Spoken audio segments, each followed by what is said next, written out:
2025年11月28号，中共政治局集体学习现场，央视的镜头缓缓扫过长桌，第一位空了。按姓氏比划，本该坐着政治局委员、前新疆书记的马兴瑞，却坐上了王毅。镜头再往前推，另一个位置也空了。斜对面，本该出现的中纪委书记李希也消失得无声无息。同一场核心会议，政治局委员和中纪委书记双双人间蒸发，这是1949年以来从未出现过的画面，就像两颗无声的炸弹，在亿万观众眼前同时炸开。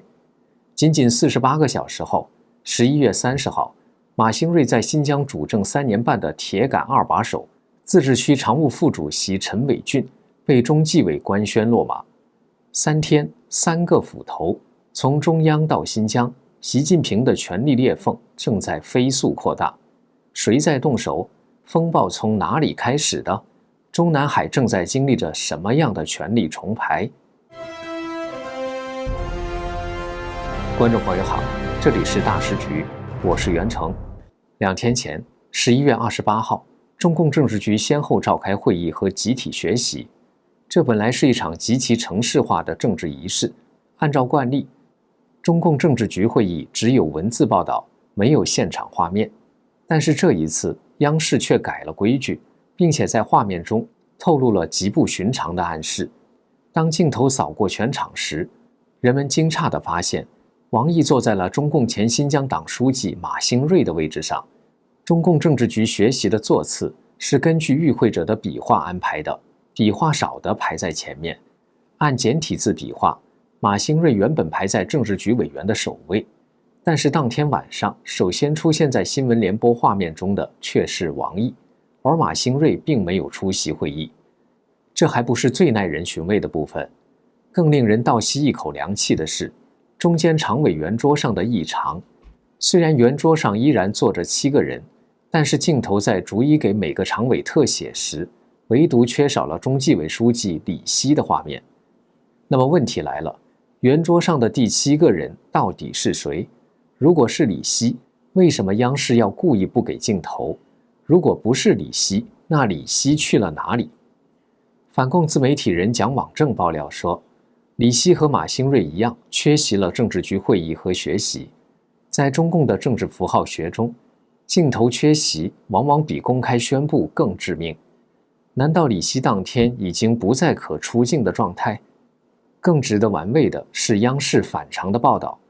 过去很多次，只是由新华社发文字，中共举行了政治局会议和集体学习，根本不用央视出画面，普通观众也不知道谁坐在上面，谁没有出席。央视的动作显然不是疏忽，而是有意为之，精心设计的政治动作。而踩着同一步伐而来的是2天之后，新疆二把手、常务副主席陈伟俊的落马。陈伟俊和马兴瑞一样，都是空降到新疆的。两人在新疆共事3年半。据蒋网正披露，陈伟俊被抓的原因是因为他投靠了马兴瑞。从政治局排头兵到新疆2号的落马，马兴瑞的陨落就像多米诺骨牌，至今2张已倒。接下来先说一个对每个人都很重要的消息，我们大时局为大家提供了最好的优惠产品，就是我们一直在推荐的韩国济州岛红海参修复饮。我很喜欢这个产品，这个产品是用当地海女亲自下海采到的珍稀红海参做成，成分90%是深海野生红海参，还有10%的韩国名贵红参和纯天然蓝莓原液，做成果冻口感，完全没有腥味，小孩大人都喜欢，特别适合圣诞、新年送家人和朋友。从效果上，它真能帮助细胞修复，降低发炎，提升免疫力。年轻人如果熬夜后吃1条，皮肤不容易爆痘。还有位朋友经常口腔溃疡，试吃了这个红海参修复凝胶后，修复得很快，第2天就差不多好了。这都是小炎症。还有些用户反馈，吃了之后，痛风的发作频率明显下降了，血糖恢复正常了，失眠减轻了等等。有位宋大姐自己吃了觉得很好，成了铁杆回头客。黑五期间购买，除了享受85折优惠，在美国地区购买的朋友还能额外享受免费赠送的深黄人参产品。购物满$450就会送深黄9蒸蜜参片1小盒，这个蜜参片软如好吃，非常好，多买多送。购物满$700赠送深黄片1小盒，再加深黄9蒸蜜黑参1整根。购物满$1000赠送深黄片2小盒，再加深黄9蒸蜜黑参1整根。这个活动12月1号就结束了，大家趁着活动赶紧买，记得一定要输入我们的优惠码大食局。购买链接我放在节目下方的描述栏了。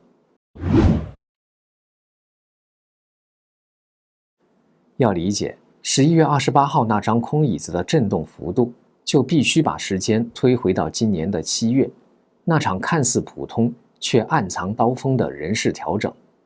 7月1号，中共中央突然发公告，马兴瑞卸任新疆党委书记，另有任用。之后，马兴瑞的名字就像被塞进了黑箱，而黑箱的崩裂是从外围开始的。随后，与马兴瑞相关的负面消息接踵而来。7月4号，2名长期替马家进行资金操作、活跃于香港的白手套，刚落地上海就被带走。第二天，马兴瑞的妻子荣丽被抓的消息。马兴瑞的妻子荣丽的身份非常敏感，她是中共党魁习近平的妻子彭丽媛的闺蜜。此前，马兴瑞夫妻的女儿女婿拥有加拿大绿卡，还掌握70到80亿元的资金，被指是彭丽媛的白手套，掌管她的私房钱，资产分布在香港和加拿大。有观点认为，这次北京当局查荣丽，并不是为了查马兴瑞，而是查彭丽媛。11月，马兴瑞的新疆旧部开始连环落马，甚至是猝死。11月1号，新疆省政协副主席金之镇被查。11月3号，新疆兵团纪委书记江新军猝死。11月10号，乌鲁木齐市委副书记马志军被查。还有30号官宣的陈伟俊，他们都是马兴瑞在新疆任职期间提拔重用的人。据蒋网正爆料，调查组近期对马兴瑞家族展开多线同步行动，除了对马兴瑞夫妻2人名下的多处房产展开地毯式的搜索外，重点还落在马兴瑞的弟弟马兴全身上。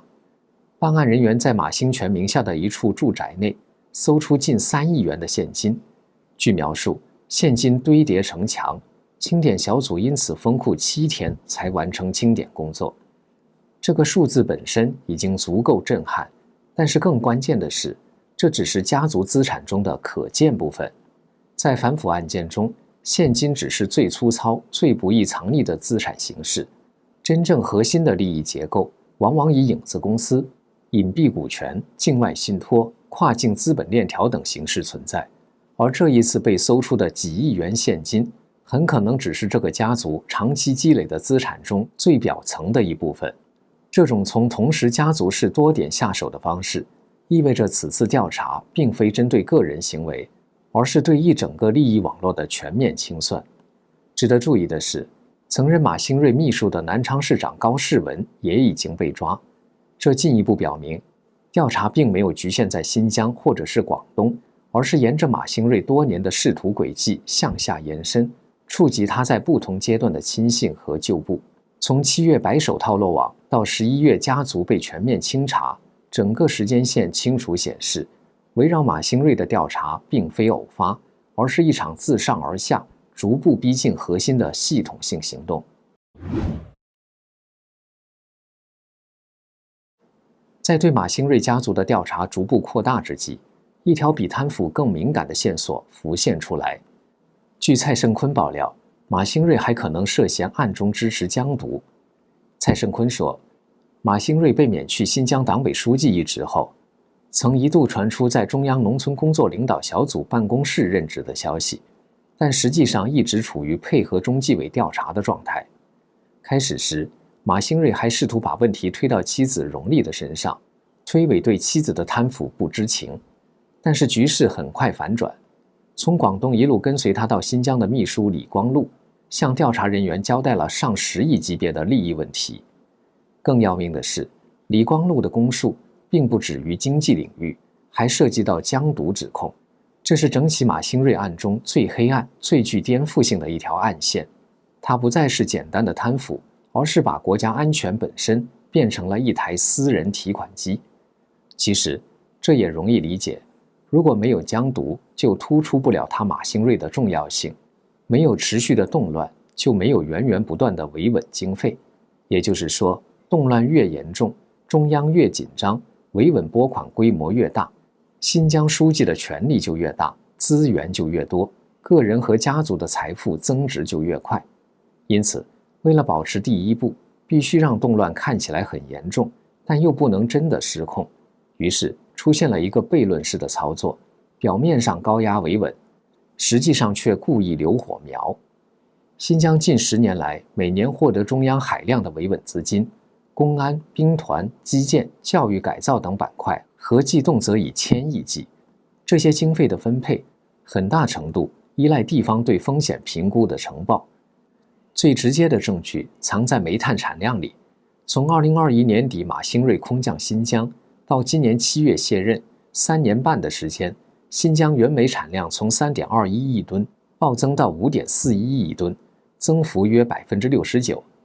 根据国发2022 12号等政策，新疆煤炭获物流补贴，运输成本降低数百元每吨，增值税即征即退和能源安全基金支持，新增产能专项资金规模达到1000亿级，2.2亿吨增量，意味着数以千亿计的维稳相关拨款被合法打进新疆账面。有多少最终成为马甲链条的政策红利，目前没人能够说得清。历史竟然惊人的相似。清初剿灭李自成，多尔衮向朝廷要饷要兵，靠的就是李自成还没死。只要李自成还在，朝廷就得继续给钱、给粮、给兵权。马兴瑞把这套逻辑原封不动地搬到了现代的新疆，只要新疆威胁还在，中央就得继续给钱、给项目、给编制、给政策。于是出现荒诞的一幕：表面上再教育营扩建、电网升级、兵团扩编、雪豹突击队巡逻，实际上某些关键口子被刻意松动，情报被选择性的上报，让北京始终觉得新疆还没稳，但不会失控。于是钱像雪崩一样砸下来。正是这条故意留火苗的暗线，把马兴瑞的罪名从经济腐败直接拉升到政治叛国层面。因为这已经不是贪钱，而是拿国家安全当筹码。一旦坐实，等待他的恐怕不会只是10年、20年。蔡声坤评论说，这不是贪腐问题，而是严重的政治问题。马兴瑞尽管有强大的山东帮背景，仕途恐怕也画上了句号。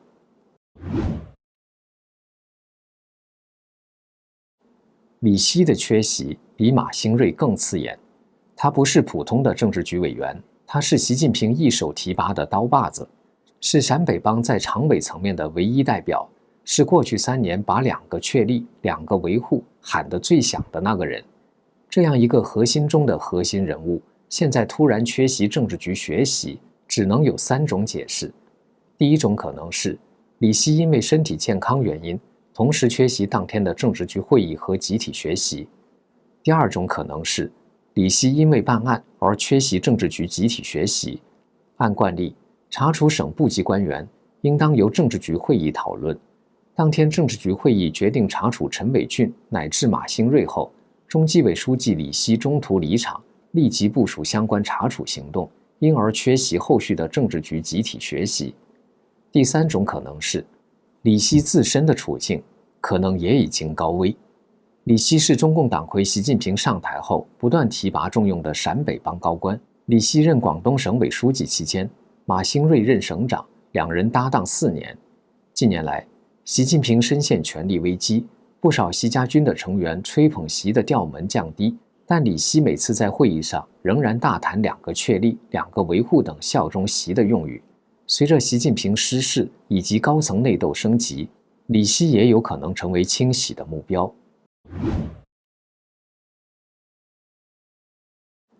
当政治局委员和中纪委书记在同一场会议上同时人间蒸发，当弟家中的现金可以码成3米高的墙，当彭丽媛最亲密的闺蜜掌管着70亿到80亿的私房钱。当一个副国级的高官为了源源不断的维稳经费，故意让江堵火苗烧了3年半，这显然已经不是反腐，这是一块玻璃屋顶，在中南海最亮的那盏灯下，在亿万双眼睛面前，轰然碎裂的声音。马兴瑞会不会成为2026年的开年首虎？新疆会不会成为彻底剪断习家军的第一把刀？彭丽媛的财富链条会不会继续被深挖？